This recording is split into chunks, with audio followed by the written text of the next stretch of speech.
Face-off over the caste census has escalated.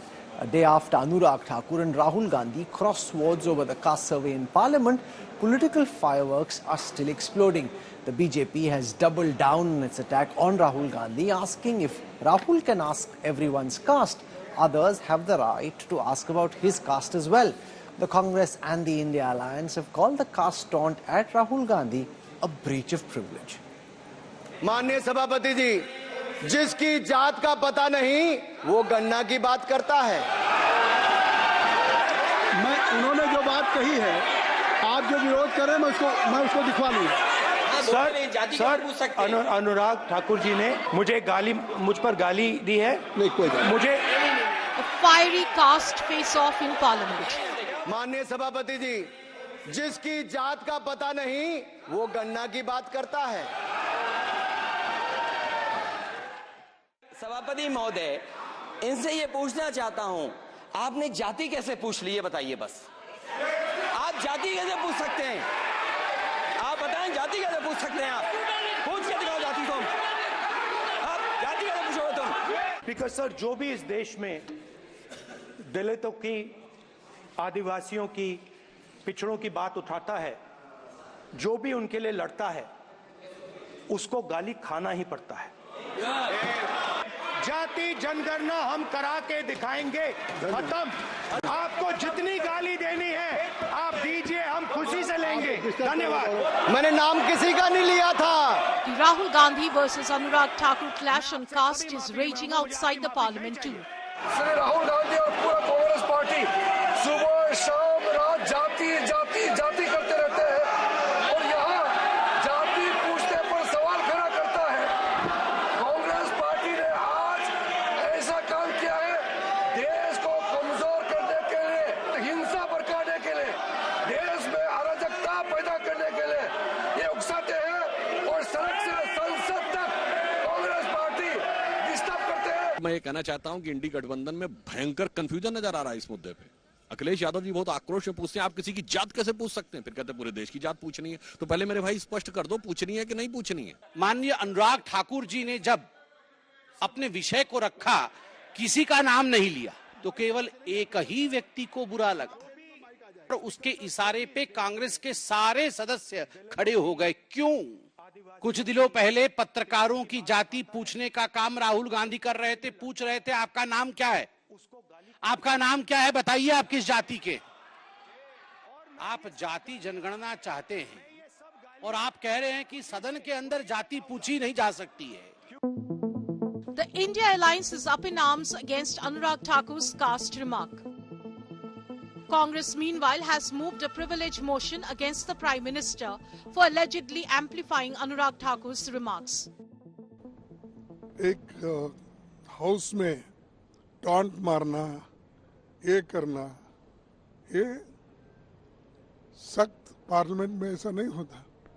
Parliament में तो किसी की जाति पूछी नहीं जाती और वो कौन से जात के हैं वो मालूम है उनको। और ये पर्पसली किसी को इंसल्ट करने के लिए उसने कहा है, ये अच्छा नहीं है। मैं जब मंदिर के दर्शन करने गया तो कुछ ऐसी ताकतें हैं समाज में, वो नहीं चाहते थे कि मैं हवन पूजन करूं।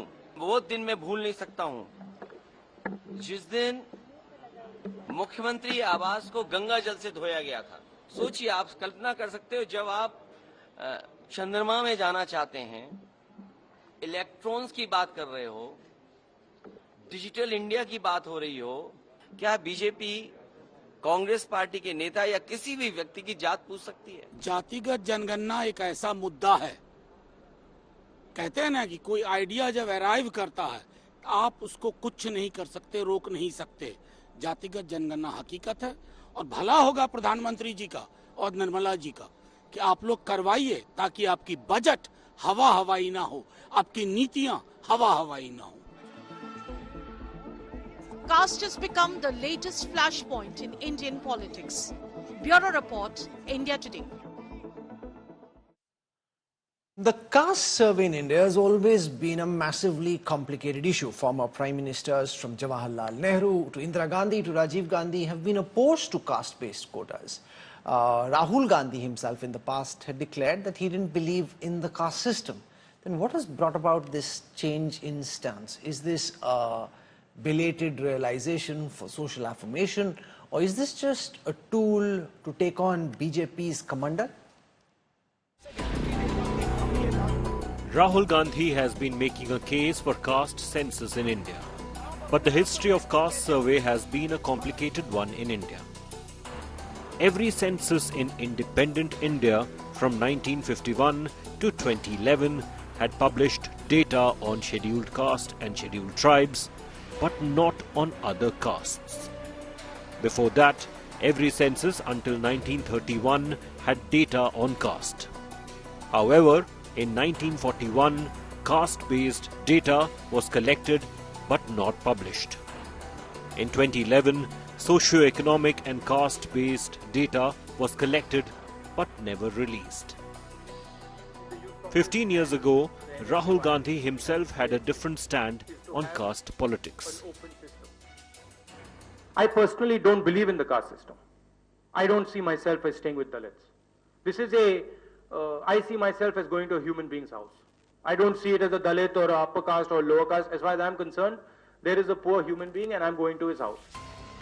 In fact, Jawaharlal Nehru too had expressed reservations about caste-based quotas and privileges. In a letter dated June 27, 1961, Nehru wrote, "This necessitates our getting out of the old habit of reservations and particular privileges being given to this caste or that group." He stated, "I do not like reservation in any form, especially reservation in jobs. I am against any such step that promotes inefficiency and takes us towards mediocrity." Over 6 decades later, Rahul reignited the caste census debate in the run-up to the 2024 general elections.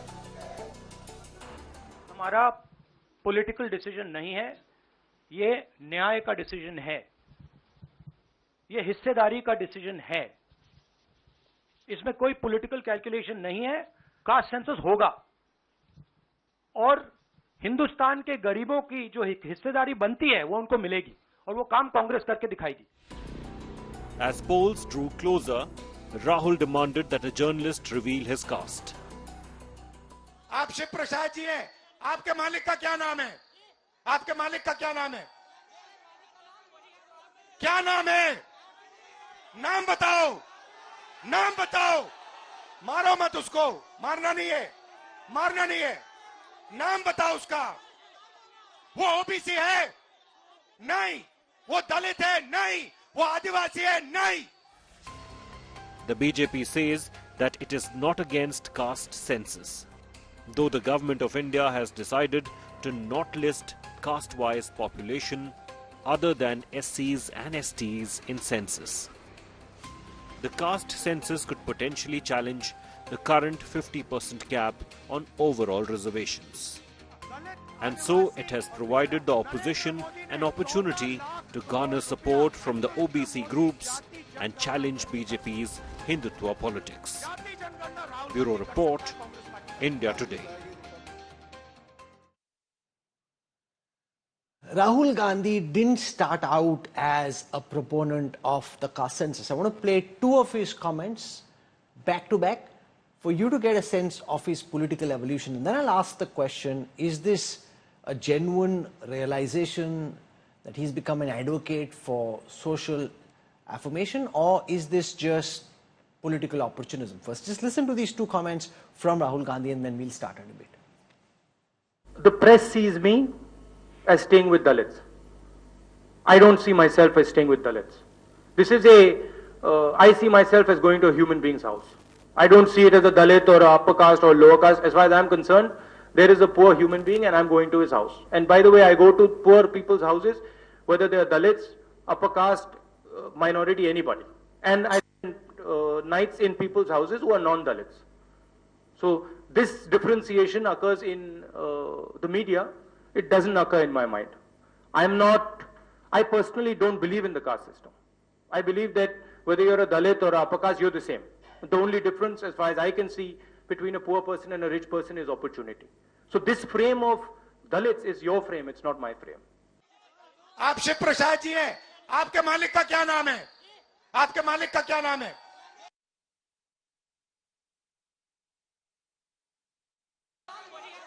क्या नाम है? नाम बताओ, नाम बताओ।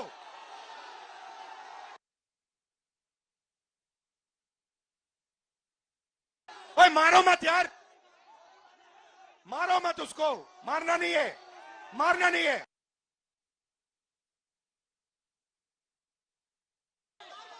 वो OBC है?